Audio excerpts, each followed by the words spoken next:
Now, a delegation from Communist Party of China met Jubilee local leaders in Nakuru yesterday to foster ties and advance a mutual cooperation between Kenya and China.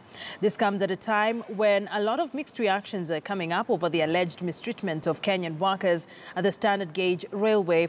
Elphas Lagat spoke to veteran politician Koigi Wa Mwere on what the new political action at the grassroots means to the country. Let's listen into that interview.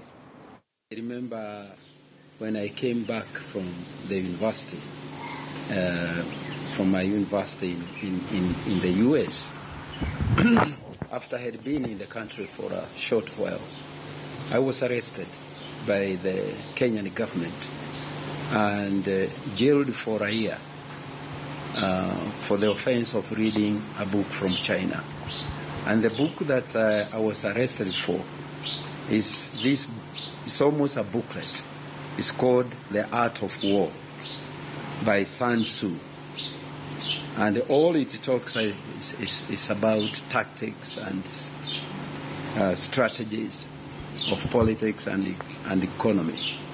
And I could not understand why a book that I had used in the university as a textbook should be a subject for my arrest, and yet it was. So now that the Kenyan government has decided that cooperation with China is necessary, I can only be amused. And the only thing that I'm surprised about is that they have not come to us to ask us what is it that you had seen when you asked for this cooperation, although it was denied at that time.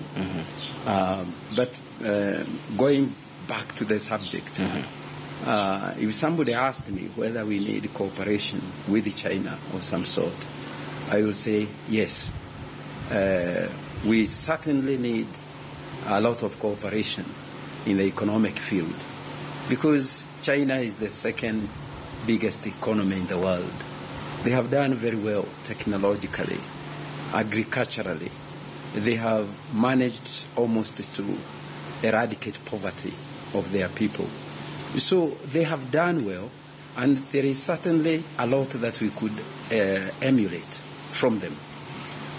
The only thing I fear is that in borrowing from their economic success, we are likely to make a mistake of wanting to borrow from their politics. Remember, we are a multi-party system, and China is a one-party system.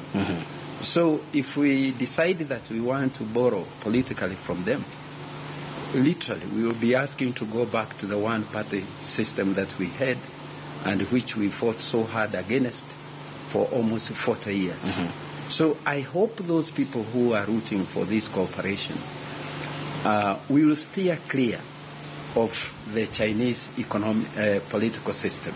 I think what we need in this country is not a return to the days of one-party state.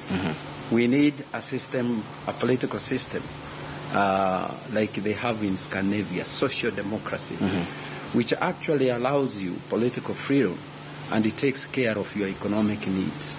It runs the economy most efficiently, and also allows people to exercise their economic freedoms and their economic rights.